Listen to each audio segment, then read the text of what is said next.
straight into the war zone, where doctors are overwhelmed, out of supplies, and struggling to care for their patients in hospitals they say are now completely surrounded by Israeli tanks. Thousands of people fleeing Al-Shifa Hospital following a series of explosions that hit in and around several medical centers across the city overnight. An international committee of the Red Cross Chief Surgeon Tom Podokar has witnessed it all firsthand, not only trying to save lives, but also documenting his experience inside the European Gaza hospital as he operates around the clock and within every airstrike. So the situation here is getting increasingly desperate. We've had a further 7 admissions overnight. We've had to close the intensive care unit part in the hospital where we are because there's not enough electricity. We had a patient on the table this morning, a young child with full thickness deep burns to the right arm, who may well lose his arm, wounds infested with maggots, serious wound on the head as well. Not as safe as it should be by any circumstances due to the lack of resources.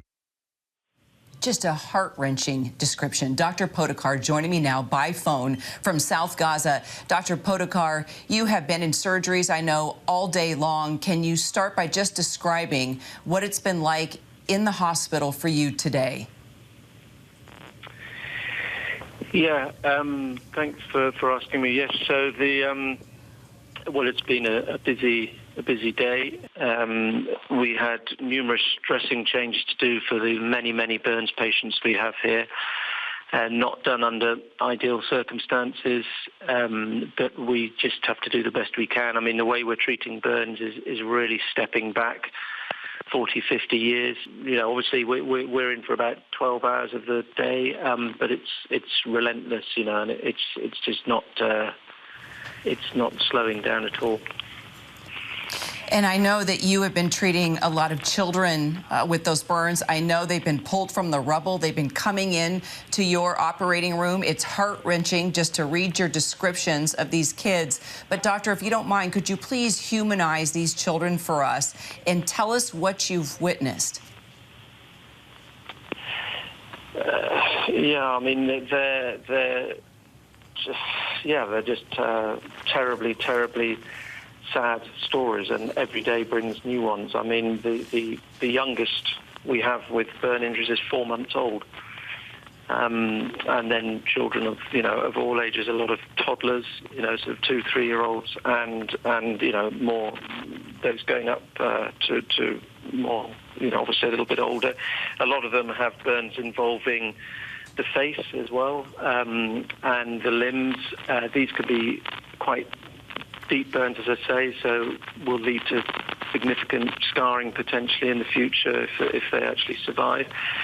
And the tragedy of them is that it's not, unfortunately, it's not unusual to find that the child is being cared for by not a family member, but perhaps a friend of the family, or even just somebody else entirely, because their whole family has been killed.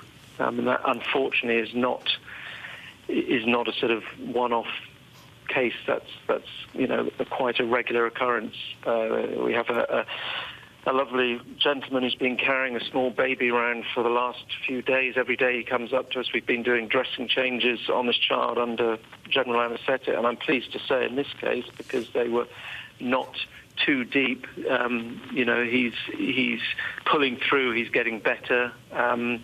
But you just see this man who's not a family member, and he tells us that has no family.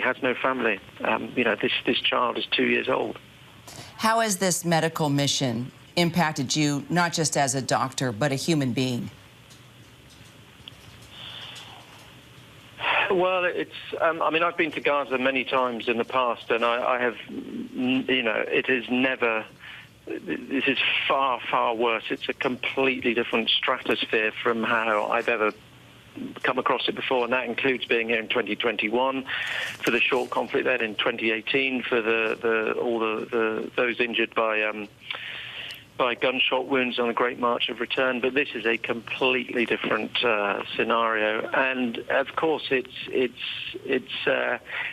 emotionally extremely draining. It's physically tiring, and it's it's depressing when you see this. This is the 21st century, and this is where humanity seems to have got us into a position where, for whatever reasons, there is still so much suffering and so much pain in the world, and people who, these are all somebody's brother, sister, mother, father, daughter, whatever, and when you put it on that personal level, and I have children myself, and then when you just think about it like that, it is deeply, deeply troubling frankly, for the future of humanity. Pretty amazing, the work that he's doing, and he's not sleeping. It's incredible. Yeah, gives you just the facts on the ground, what he's dealing with. Right. Hi everyone, George Stephanopoulos here. Thanks for checking out the ABC News YouTube channel. If you'd like to get more videos, show highlights, and watch live event coverage, click on the right over here to subscribe to our channel, and don't forget to download the ABC News app for breaking news alerts. Thanks for watching.